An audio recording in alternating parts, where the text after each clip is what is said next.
Imagine, for just a second, that you're standing right in the middle of the Musée du Louvre in Paris. You've navigated the, massive sweating crowds. You've elbowed your way past this absolute sea of glowing smartphones, and you finally made it to that famous sheet of bulletproof glass. You are standing face to face with the Mona Lisa. Yeah, I mean, it is almost a pilgrimage for anyone who cares about art or history or, well, just human culture in general. It is. But if you stand there and actually look closely, like ignoring all the noise around you, something deeply unsettling starts to happen. The painting is dynamic. If you look directly at her lips, her expression is modest, neutral, completely flat. Right. There's no obvious emotion to pin down. But then you shift your gaze just slightly upward to look into her eyes. And suddenly, out of nowhere, the corners of her mouth seem to curve upward into this unmistakable smirk. It happens in a fraction of a second. And then, as you turn your head to walk away and leave the room, her gaze appears to physically track you, shifting across the canvas. I mean, it feels less like looking at pigment on wood and more like looking at a living organism. Which is a profound phenomenon, right? And for 5 centuries, art historians have looked at that shifting expression and praised it as this poetic genius. They called it divine intuition. Yeah. We've really mythologized the Mona Lisa as having this magical, unexplainable aura that just, naturally sprang from the mind of a master. But the truth, and this is the absolute core of our mission on this deep dive today, is that this wasn't just artistic intuition. What Leonardo da Vinci was actually doing was executing a calculated, deliberate, and highly technical hack of human biology. Exactly. He was engineering an illusion based entirely on anatomy. And today, we are diving into an incredible piece of source material from the blog at AnitaLouiseArt.com, which meticulously breaks down exactly how Da Vinci manipulated the human visual cortex. We're going to tear down all those romantic myths and look at the actual neuroscience of a masterpiece. That's going to be a good one. Yeah, and quickly, before we get into the anatomy of this hack, if you love uncovering these kinds of hidden realities, make sure you subscribe to this show, sign up for our newsletter, and subscribe to our YouTube channel so you never miss one of these explorations. It really is a fascinating deconstruction of one of the most famous objects in human history. But, to truly understand how Da Vinci hacked our vision, we can't just look at what he did. We first have to understand what he was rebelling against. Right. We have to look at the status quo of the art world during the High Renaissance. Okay, let's unpack this, because my understanding of the Renaissance art scene is that it was obsessed with a very specific kind of perfection. Everyone was trying to paint the ideal human form. They were, yeah, but they had a very rigid mathematical way of achieving it. The prevailing standard of the time was a concept called disegno. Disegno. Right. This was championed by unquestionable masters of the era, painters like Sandro Botticelli and Domenico Ghirlandaio. Okay. Disegno translates roughly to drawing or design, but as a philosophy, it was all about precise draftsmanship. So what does that actually look like in practice? Well, if a master was painting a figure, they would first render it with crisp, absolute outlines. They would use ink or charcoal to draw a definitive boundary for every single object, like a literal line separating a shoulder from a background tree or a chin from a neck. Oh, I see. And then, only after that hard scaffolding was built, they would fill those outlines with pigment. So it's basically the world's most sophisticated coloring book. That's exactly it.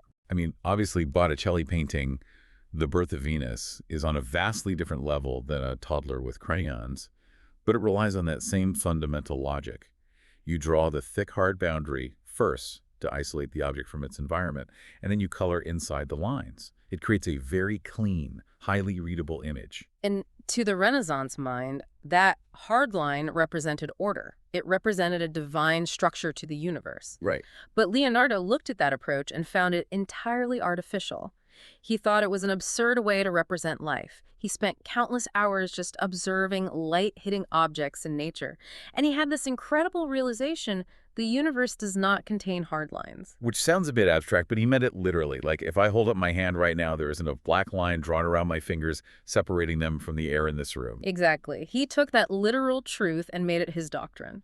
In his personal notebooks, he constantly argued against his peers. He wrote that the boundaries of opaque bodies are never seen with absolute certainty. Yeah, he instructed himself to paint so that the edges were soft and blurred, blending into one another. And this is a direct quote, like smoke escaping into air. Like smoke. Whoa. Which gives us the term sfumato, deriving from fumo, the Italian word for smoke. Right. So he decides to abandon the traditional boundaries altogether. Yeah. Like in the Mona Lisa, if you look at where her jawline meets the shadowy background, there is no dividing line. It's just a continuous, ghostly gradient of light and shadow. It vanishes the moment you try to focus on it. Yeah. But what blows my mind is realizing that this wasn't just him wanting to have a unique style. By removing those hard boundaries, he was actually removing the easiest shortcut our brains use to process images. That is the pivotal shift. He stopped treating the canvas as a two-dimensional surface to arrange shapes on. He started treating it as an optical simulation. He realized that human sight doesn't work like a static camera taking a crisp photograph. Our brains actively construct our 3D reality by constantly interpreting blurry, shifting gradients of light. So, by forcing you to look at a face with no hard edges, Da Vinci is forcing your subconscious brain to do the heavy lifting. He's making you actively construct her face in your mind. Precisely. But the conceptual breakthrough is really only half the battle. To execute that smoky biological simulation on a flat piece of wood, it required a level of patience and chemical engineering that is almost difficult to comprehend today. Right, because how do you actually paint smoke? I imagine trying to create a borderless, ghostly transition using 16th century paints is a complete nightmare. You can't just take a thick brush loaded with oil paint and smudge it a little. Not at all. Thick paint would instantly ruin the illusion. Right. Leonardo didn't paint the Mona Lisa with direct brushstrokes. He engineered an optical stack. What he did was apply between 30 and 40 individual semi-transparent glazes over a primed poplar wood panel. 30 to 40. Yeah. And the chemical composition of these glazes is vital to the hack. He used microscopic amounts of pigment things like iron oxide, manganese, and burnt umber. And he suspended them in a very heavy, slow-drying vehicle of walnut oil and oil-bodied resin. Wait, 30 or 40 separate layers? How thin are we talking about for a single layer? I'm trying to picture how he is essentially engineering a 3D optical filter by hand without access to modern microscopes or, a sanitized chemistry lab. What's fascinating here is that modern technology has finally been able to measure exactly what he did. Researchers in France used X-ray fluorescence spectroscopy to analyze the painting without touching it. Oh, wow. And they discovered that these individual glazes were applied in instruments measuring less than 2 micrometers thick. 2 micrometers. I need a reference point for that. That is roughly 1/50th the width of a single human hair. 1/50th of a hair? Applied by hand, over and over again. And waiting for that oil and resin to dry between each of those 40 coats must have taken months or even years just for one section of the face. Oh, it was an agonizing, multi-year process. But the physical reaction he was orchestrating made it completely necessary. How so? Well, by creating this microscopic, multi-layered resin structure, he transformed the painting into a complex optical filter. It creates a phenomenon that modern physicists and computer graphics engineers call subsurface scattering. Okay, what does that actually mean when I'm looking at it? When light photons strike the Mona Lisa, they don't just hit a flat wall of opaque paint and bounce directly back to your eye. The light actually penetrates the surface. It goes inside the painting. Yes, it travels down through dozens of these semi-transparent film layers. As the light moves deeper into that paint matrix, it hits those tiny scattered particles of manganese and iron oxide. So it's kind of like light passing through a prism or like shining a flashlight into a murky pool of water. Exactly like that. Some of the light is absorbed by the darker pigments, but other wavelengths bounce off the deeper glazes. The light scatters internally, ping-ponging in multiple directions inside the resin before it finally exits the surface and travels to your retina. Wow. It creates a luminous, three-dimensional depth. And the reason that specific behavior of light is so crucial for a portrait is because that is literally the physics of human skin. Exactly. Skin isn't opaque like a piece of plastic. It's translucent. When sunlight hits your face, it penetrates the epidermis, bounces around inside the dermal tissue, illuminating the blood vessels beneath, and then reflects back out. That internal bouncing is what gives living flesh that soft, radiant, alive glow. Leonardo meticulously recreated the biological reality of living tissue using crushed minerals and tree sap. That is wild. Right. To an audience in the early 1500s who were used to looking at flat, heavily outlined designo portraits, walking up to the Mona Lisa would have been an uncanny experience. It would have felt shockingly uncomfortably real. Here's where it gets really interesting, though. Because that translucent 3D skin-like paint, that is just the hardware of the hack. Right.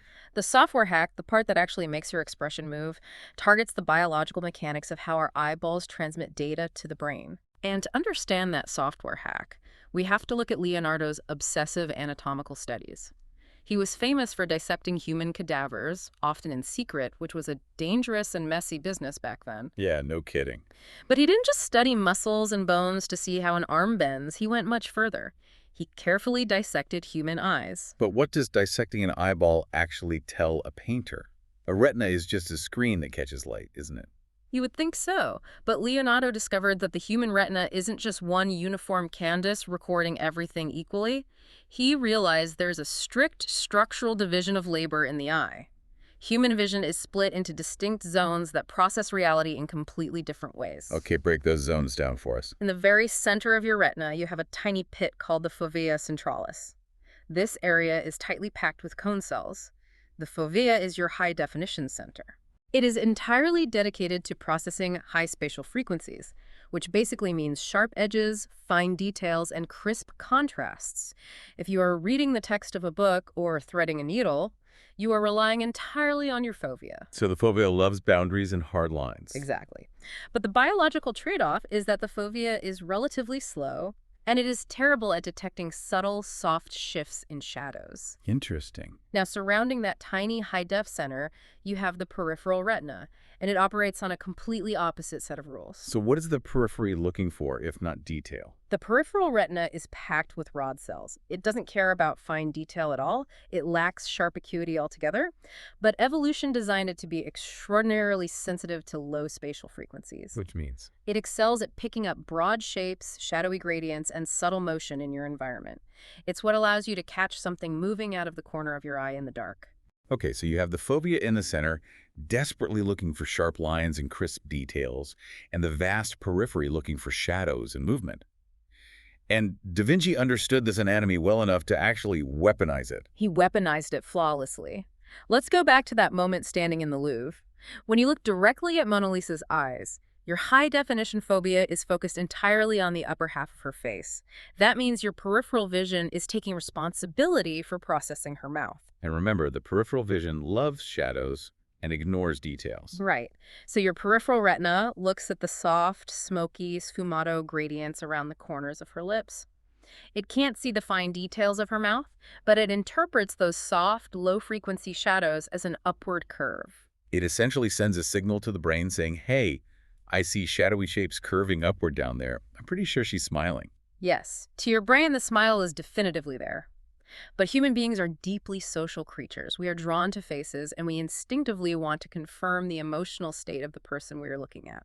So naturally, you shift your gaze down to look directly at her mouth to confirm the smile. And the moment you shift your eyes, the peripheral vision tags out, and the fovea tags in. Exactly. The high-acuity fovea is now laser-focused on her lips. It is actively searching for hard lines to confirm the contours of a smile. Oh, I see where this is going. But because Leonardo painted with Sfumato, because he literally removed the hard lines the fovea searches and finds nothing but subtle, flat gray tones, it reads those borderless tones as neutral shadows. And just like that, the smile abruptly vanishes. It literally disappears before your eyes. Yeah. And because our eyes are constantly darting around saccadic movements, right, we naturally bounce our gaze all over a person's face when we look at them. Yeah. This creates a continuous flicker effect. The expression is morphing back and forth between a smirk and a solemn stare, powered entirely by the physical movement of your own eyeballs. That is just staggering. It is a kinetic illusion seamlessly embedded into a static wooden panel. He is using your own biology as the engine to power the painting. That's genius. It is. But the manipulation actually goes even deeper than the smile. Leonardo also manipulated our depth of field to keep the emotional categorization systems in our brain completely off balance. I know this connects to a technique he called prospettiva di perdimento, or the perspective of disappearance. How does that work? Well, Leonardo recognized another quirk of the human visual system, our variable depth of field. When you hold an object close to your face and focus on it, everything in the background naturally drops out of focus. It loses sharpness and contrast. Right. So Leonardo artificially forced this focal blur across the canvas. You can see that heavily in the landscape behind the Mona Lisa. It doesn't look like a real place. It looks like a bizarre dreamscape. Yeah, very surreal. The winding roads, the jagged rocks, the little bridge, none of them have sharp boundaries. They dissolve into these soft blues and grays, mimicking how atmospheric moisture scatters light over long distances. But there is something structurally wrong with that background, isn't there? Like a deliberate glitch in the matrix. There is a highly deliberate spatial misalignment. If you look closely at the horizon line on the left side of her head, it does not match up horizontally with the landscape on the right side of her head. Wait, really? Yeah, the background on the left is visibly lower and painted from a slightly different perspective than the background on the right. And what does that do to the person looking at it? Why break the geometry of the painting on purpose? This raises an important question about how our visual cortex processes our environment. When your eyes scan across that background from left to right, your visual cortex is desperately trying to resolve the landscape into a single, unified, stable space. Makes sense. But because of the vertical misalignment, combined with the total lack of sharp lines, your brain's edge detection network simply cannot lock onto a single interpretation. It physically cannot stabilize the image. It's like a camera lens, endlessly hunting for autofocus, zooming in and out, but never actually finding it. Precisely. And that instability spills over into how you read her face. Think about how we read emotions in real life.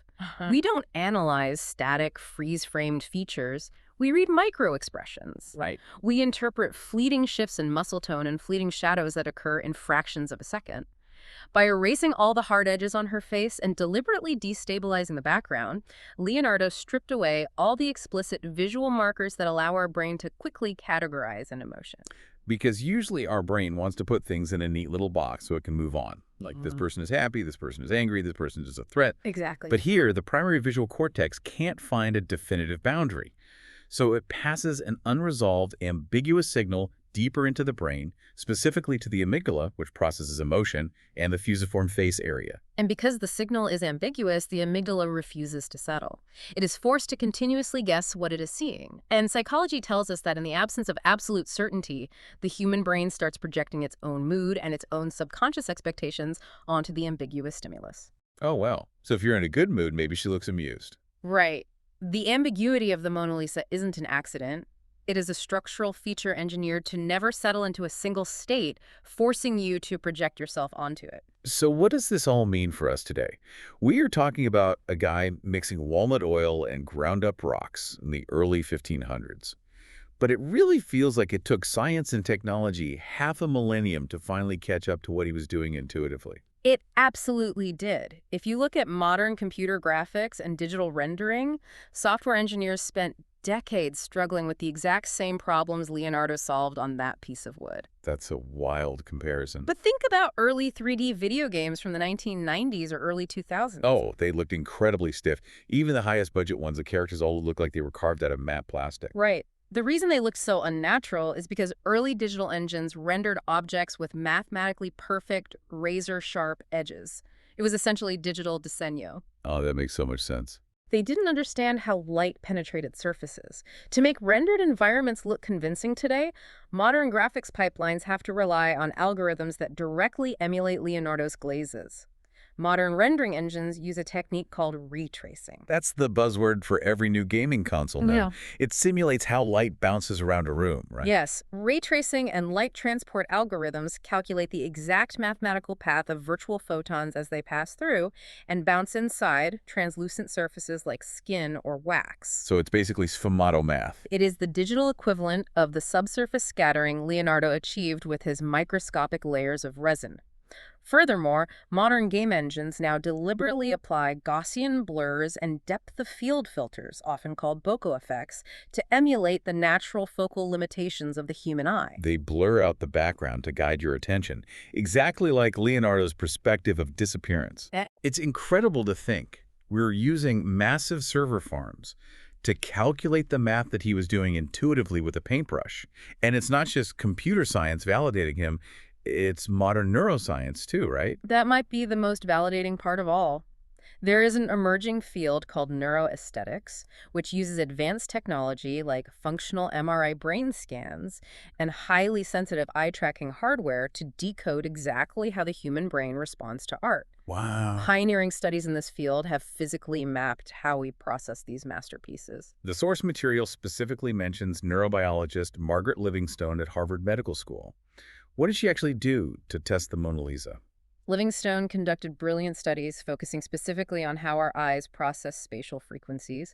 She used digital filtering to separate the Mona Lisa into different visual layers. Okay. She stripped away the high-frequency details to isolate just what the peripheral vision sees, and then she stripped away the low-frequency shadows to isolate what the fova sees. And what did that actually reveal? It proved that Leonardo's theories on peripheral deception were 100% accurate. When subjects looked only at the low-frequency, blurry version, the version processed by the peripheral retina, the smile was massive and undeniable. Hmm. But when they looked at the high-frequency version, stripped of its soft shadows, the face looked grim and serious. So she proved the flicker effect with actual data. She did. And the fMRI data went even further. It demonstrated that soft, borderless Sfumato transitions actively engage much deeper, more complex processing layers in the visual cortex and the amygdala than hard lines do. Why is that? Because hard lines are processed quickly and discarded, soft edges force the brain into a loop of continuous, active engagement. That completely upends the traditional way we think about art. Da Vinci realized something that we are only now fully proving with multi-million-dollar fMRI machines. He realized that absolute reality, as we perceive it, is an illusion. Right. Our vision isn't a passive window into the world, it is an active construction created by the mind. If we connect this to the bigger picture, he built a profound bridge between the cold, mathematical laws of optics and the fluid, subjective nature of human consciousness. Leonardo's Sfumato, his smoke, was never meant to obscure or hide reality. No, it was deliberately engineered to reveal the deeper truth of it, to show us how we actually see the world, not as a cold, static camera capturing a single moment in time, but through a continuous, living, breathing dialogue between light, shadow, and the human brain. Exactly. The painting feels alive because it literally forces your brain to breathe life into it. It is an optical mirror for the mechanics of your own perception. Which leaves us with a pretty wild thought to mull over as we wrap up this deep dive. If a wooden panel, painted with walnut oil and crushed minerals by candlelight in the early 1500s, can hack your optical nerve and manipulate your visual cortex so completely, what else in your modern, hyper-engineered daily environment is subtly manipulating how your brain constructs reality? It's definitely something to think about. It's something to seriously think about the next time you are scrolling through a high-definition screen or walking down a neon-lit street. I highly recommend checking out the full article and diving into more amazing explorations of art history over at the blog at anitalouiseart.com. Yeah, it's a great resource. And of course, please remember to subscribe to this show, sign up for our newsletter, and subscribe to our YouTube channel so we can keep feeding that curiosity together. Because the next time you find yourself imagining that trip to the Louvre and you picture the Mona Lisa sitting calmly behind that bulletproof glass, you'll know the secret. The real secret. When you walk away and those eyes seem to follow you across the room, it's not magic. It's just your own brain, beautifully and perfectly falling for the ultimate hack. Thanks for diving deep with us. We'll catch you next time.